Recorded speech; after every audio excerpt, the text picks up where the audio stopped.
Hello there, this is David from David Books and Comics, and today I want to talk about Joe Kubert's Ragman.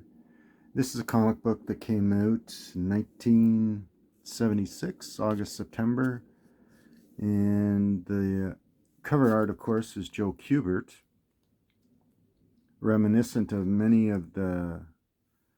some of the cover art that he drew for things like Enemy Ace and even Sergeant Rock, where you see the main protagonist's face superimposed on the cover. Anyway, this is drawn by the Redondo studio, but you can see the trademark of Joe Kubert throughout the book. This is the origin story. This is the number 1, as it says here, first issue, first appearance of Ragman. Now, Ragman is a strange kind of superhero, works out of the poor sides of what looks to be like New York City, and his alter ego is Rory Regan, and he runs a shop called the Rags and Tatters. It's basically a junk shop. So this is the first splash page, and with Robert Kanigher, who did the scripting, and Joe Kubert, who did the artwork, inspired artwork, and the Redondo studio, who gave us the Rima the Jungle Girl series. You'll see some of the excellent work that they combined, and as in the war books, like Sergeant Rock, you'll notice, and in what's the other one called, The Unknown Soldier, you'll notice similar kinds of layouts and splash pages. Robert Kanigher did the scripting, so you can expect that throughout the series. There's only 5 issues in the entire series, but they are really well written. It's a great story with noir elements. The storyline, the plot has some very graphic images that are sometimes disturbing. All right, so I'll just flip through the pages. So this is the origin story. Here you see our main protagonist, Ragman, being cornered by a group of thugs and being shot at. And let's see. Yeah, a little girl just gets killed. Just to give you a sense there, or almost killed. According to what is it says here, she wasn't killed. But that's not always the case in some of these stories, as you'll see later on in the later issues. So this is the origin story, and here there's Ragman fighting off some protagonists. And those of us, or any of you who are aware of Joe Kubert's artwork, you'll notice his trademark style.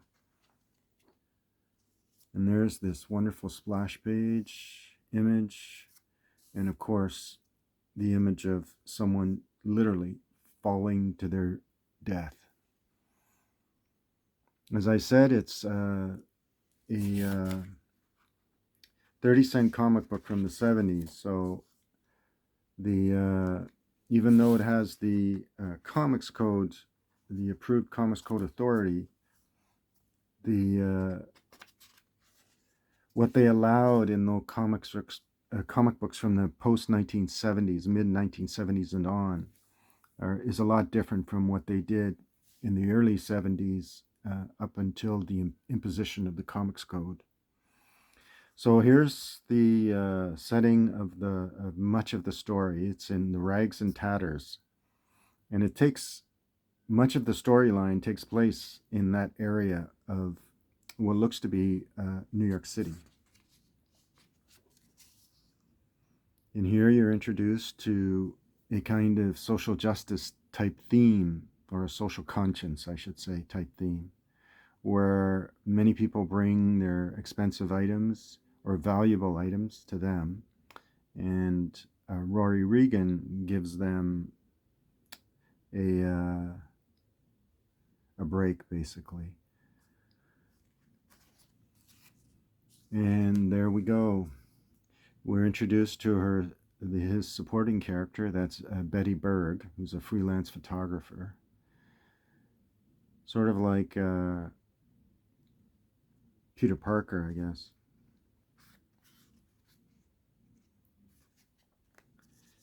And it's 1976, so the Superman bicentennial issue is out.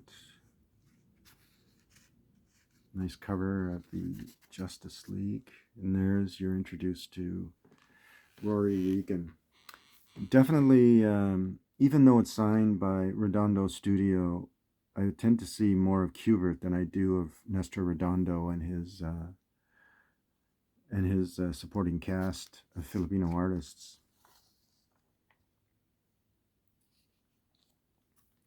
And there you're introduced to, which is important to the subsequent origin, the gifts of the friends of his father, who were basically drinking wine, and they each talk about their gifts. One is a very physically strong person, the other one is a former boxer, the other one's an acrobat.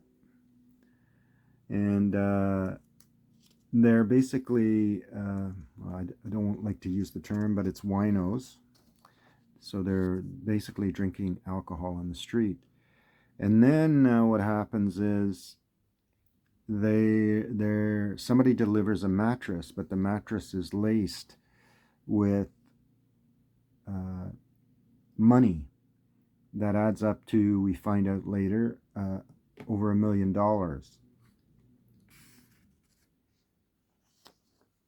And what ends up happening is the people who hid the money in that mattress that was delivered to the Rags and Tatters come after it. And the supporting cast, Rory's friends, don't want to give away the secret of where the mattress is. So what did they do? The thugs shoot the power lines, and literally they get electrocuted, as you can see here. And then you see Rory reaching out for his father, screaming to help them. And then his father, I guess, says, no, what they want belongs to you. So he gives them a rubber to save him, because rubber apparently is an insulation against electrical shock. And tries to save them, and then they all get electrocuted. As you can see there, zap. And there's Rory Regan at the end.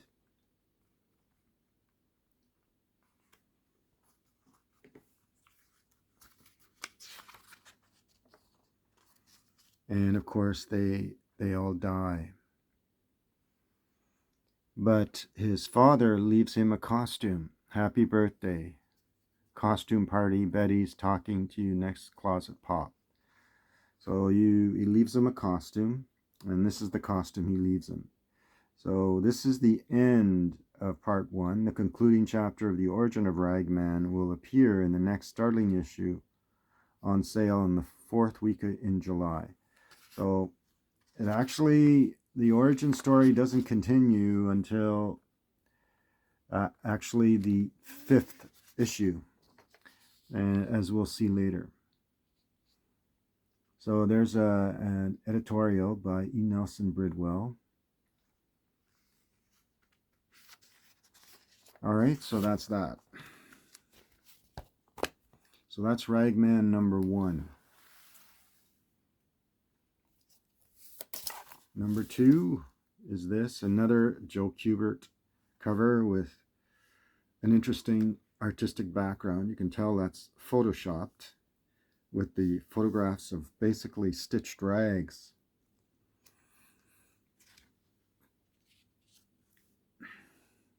And there's Ragman introducing his his character. This is the gift of his father, the rag costume. And there's the familiar style splash page that you see in Robert Kanigher and Joe Kubert's work. So we're introduced to another supporting character. Her name is Opal. And the main antagonists are fighting Ragman, the tatterdemalion of justice, as he's called throughout the series.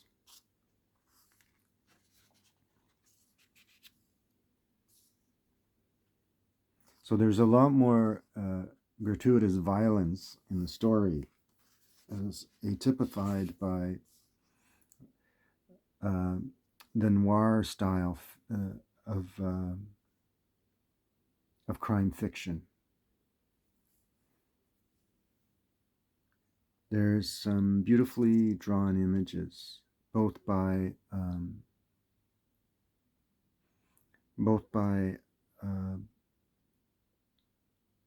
Nestor Redondo's studio and Joe Kubert. This is a familiar Kubert image, by the way.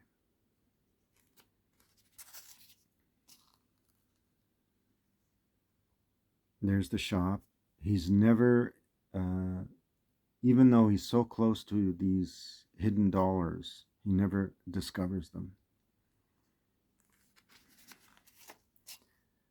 And there's, again, that familiar scene. People are donating valuable objects for money, and he is, as always, generous with the money.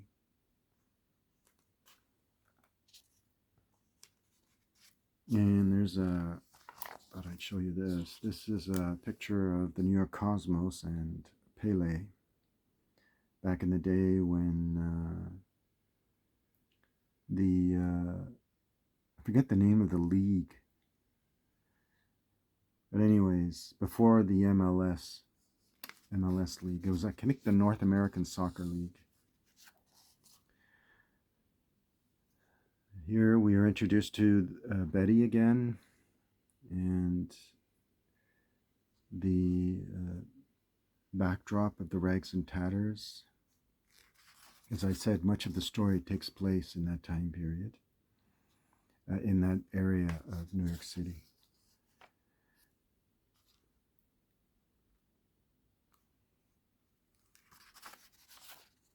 And again, they try to track down Opal to lead them to the money. The money, the $1 million, the missing $1 million, becomes the MacGuffin throughout the 5-issue series.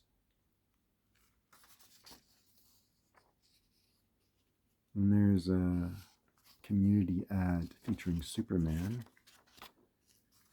It looks like the artwork is Neil Adams.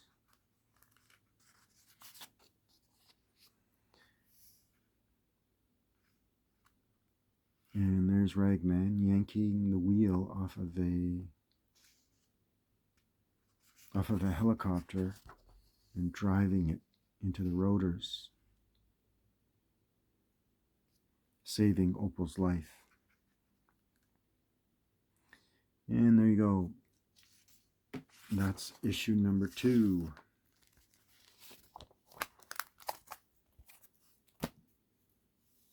Here we have issue number 3. Another nice cover by Joe Kubert.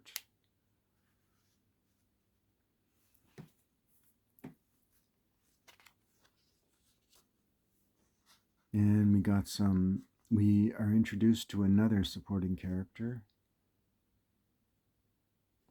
who is blind and mute. And we have 2 people who are being hung. And of course, there's the beautiful splash page that's typical of Kubert and Kanigher's work. And as always, like I said, it's very graphic and violent, this particular series. I won't say more than that. but it's beautifully written. The artwork is gorgeous to look at, with the inking, I think, in most part, done by Joe Kubert. The action is dynamic, as you'd expect. And this is what? This is a famous gem ad that comic collectors tend to become aware of.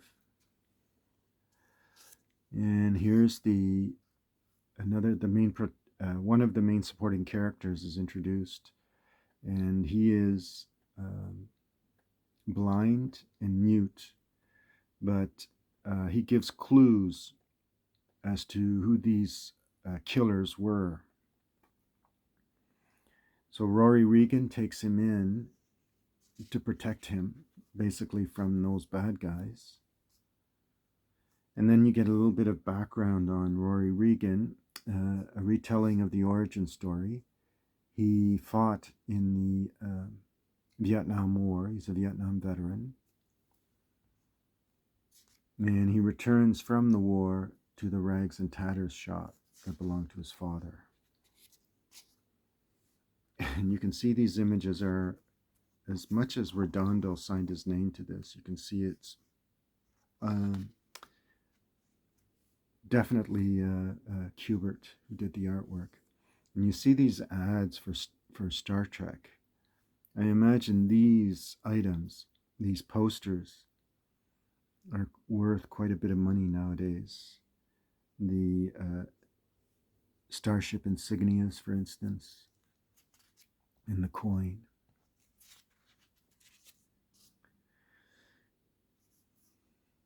And there you have beautiful inking and definite noir type images with the chiaroscuro type of artwork.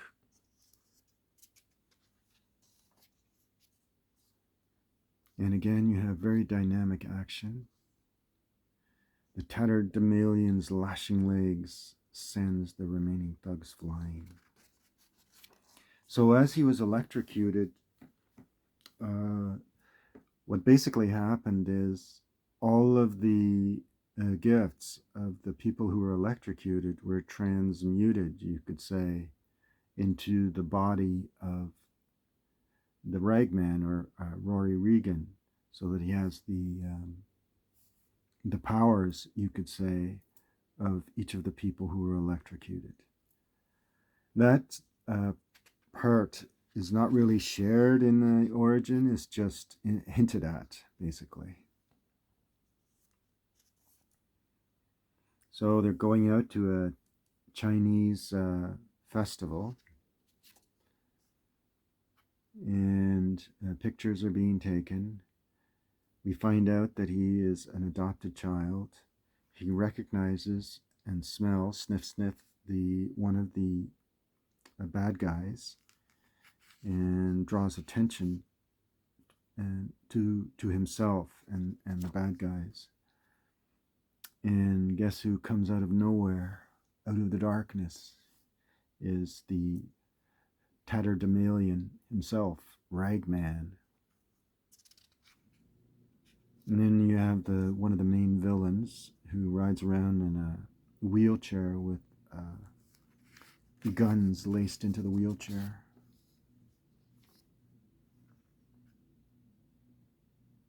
And guess who saves the day? It's the little boy's cat, who jumps and attacks the main bad guy. All right, so that's issue number, and then we have junk mail. You can see some of the names. Yeah, I don't recognize, but I do recognize one of them in one of the later issues. That's number 3. This is number 4. Beautiful cover, again by Joe Kubert. It's one of his better covers for the series. And we're introduced to someone who's given a little packet. The little packet topples her into suffocating quicksand. And what happens? she dies, and these three thugs attempt to dispose of the body. And there's Ragman carrying the dead body. Too late to save her. And the story is called The Dream Killers. Again, created by Kubert and Kanigher. The artist is the Redondo Studio, but we can all see, those who know comic book art, the trademark style of Joe Kubert. And here we are at the morgue, basically, examining the body, dealing with these people who are selling hard drugs. And then we have an ad by Wonder Woman for cupcakes. There we have a kind of haunting image of Ragman. This is an incredibly well-written series. It's very honest, and it's definitely on the social conscience side. And we have another little guy. Nothing can come near me or hold me, he says. He jumps into the water. And what does Rory Regan try to do? He jumps in after him to try to save him. Of course, he dies. And then Ragman makes his appearance. This is an interesting ad for comic books and records. So you have Spider-Man, Hulk, Captain America, and Fantastic Four. Then you have Star Trek. You have Batman, Space 1999, Conan, and Space 1999. This is action-packed book and record sets, so that's interesting. Anyway, those must be worth quite a bit of money. So the tattered Damalian comes and tries to right justice. What happens? This seemingly, at first, a supporting protagonist is revealed to be one of the main villains in this story. And so he throws these electrified coins. I don't know what exactly happens. Electrified coins at Ragman, and then he's made unconscious. They put him on a sky ride to try to kill him via accident. And of course, he survives. Happens to run into one of the Funlands mini-subs and survives. And coming from above, wreaks his revenge. This issue features one of the most interesting of all stories, and that's this one. The Ragman, the Tatterdemalion of Justice. And it's the only text you see in this story is here. It says, the moon stares down like an accusing eye from a cloud-filled sky on a graveyard, filled with those who sleep through eternity. But furtive figures flit through the shadows, bent on evil intent to disturb the slumber of the dead. The writer is Robert Kanigher, and the entire story is told by images, nothing else. So you have basically grave robbers digging up graves, looking through dead bodies for values. You have images done by the artist and the writer to convey a kind of presaging of the denouement, of the final, of the end of the story. So you have them pointing this at his hand, they grab, then you have the image of this winged creature holding a staff. The grave robbers are digging away, they dig up another grave. You have the superimposed image overlooking everything, basically a statue. And they find a dead body, they find what looks like jewels, and then you have the grave robbers working on the seeing and being shocked by Ragman coming at them. He basically punches them out. They knock him back against the statue, and you see the image of the statue that falls forward and literally crushes them. Then you have text. Crooks, Daily Times Guardian, crooks fake vandalism to steal fortune in hidden gems. So jewels found in uncovered gravesite. And 3 dead men, criminal records, police identity, jewels, so on and so forth. Now the letters page features, let's see, Nobody I Know. All right, so that's issue number 4.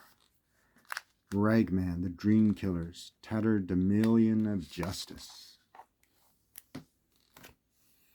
And this is the final issue in the initial series.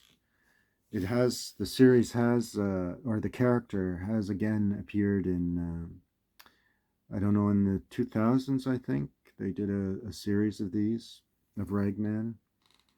Anyway, the cover art here is by Joe Kubert, signed. The entire artwork in this issue is all Kubert. And this basically follows up the story of issue number 1. This is actually part 2. As you see, Rory's father is there among his friends. And there's these people trying to find out where the money is. It's a graphically told story, and then you have the text. Happy birthday, son. A stranger told me something that'll be great for the costume party, but he's taking you to next week. Hope it fits. And that's where he gets his costume.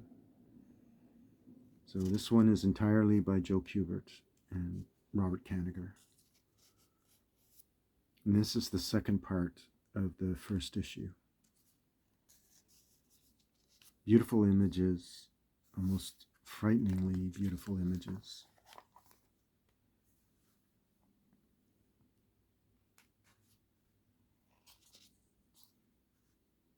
Then you have the familiar images in rags and tatters, people coming to the shop and selling their basketball, selling their hair, all that kind of stuff.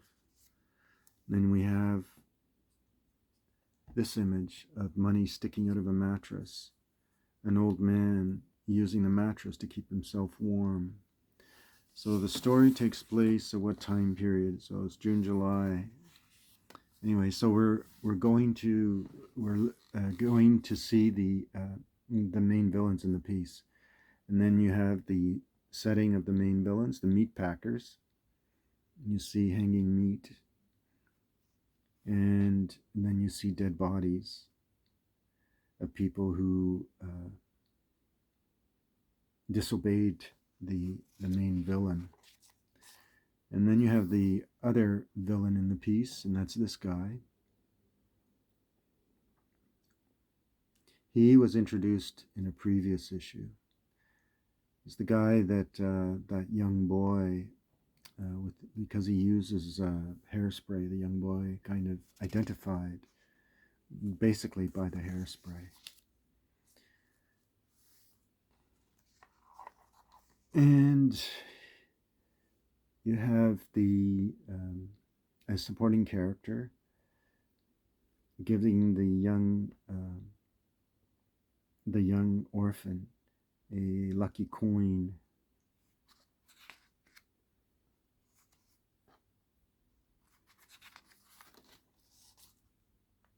And they're basically, what they do here is they plan to kidnap Opal so that she can reveal where the $1 million is in the rags and tatters shop.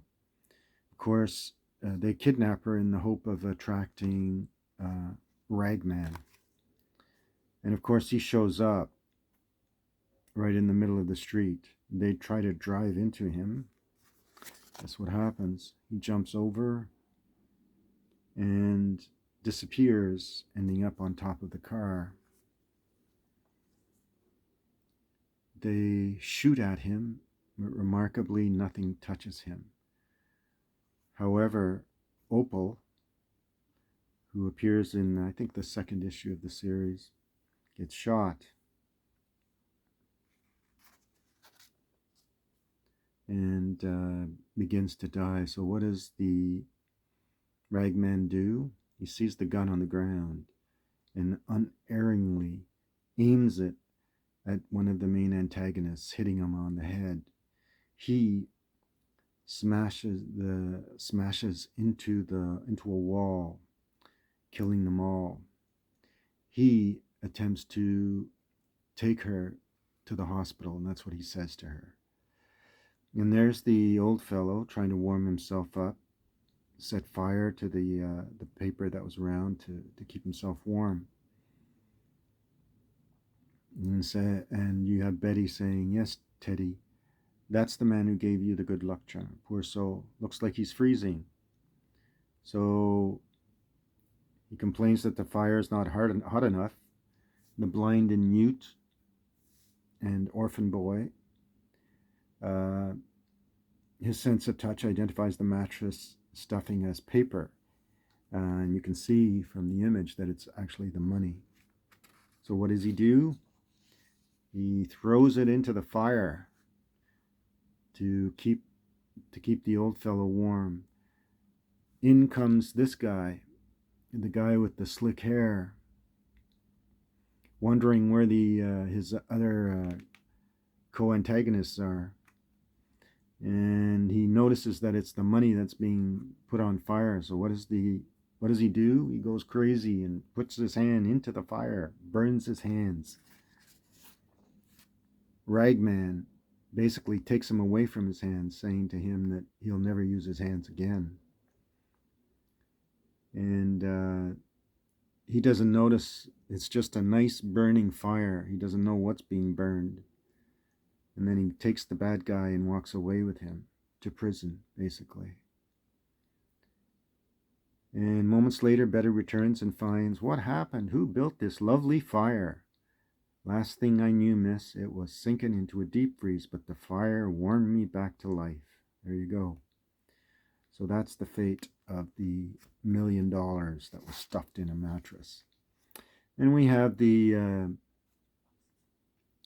letters page, and we see this letter from Warren Kinsella. It gives you an address. Probably should hide it, but the Warren Kinsella is a real person. He's actually a political activist who, at the time, in the 70s, was studying at the University of Calgary. And he worked for the Green Party, the Conservative Party of Canada, and basically a political activist. But anyway, so I hope you enjoyed this look at Ragman, one of the better comic books that came out of the mid to late 1970s. And it features, again, excellent artwork, beautiful story by Robert Kanigher, of course, artwork by Nestor Redondo and the Redondo Studio, and of course Jill Kubert. All right, so I hope you enjoyed this, and I'll put a link to my other videos, the one on Rima and the previous video I did on Ditko and Wally Wood. And thanks everyone for subscribing, and I'll put the subscription button right here. And again, as always, feel free to comment. Thanks. Bye.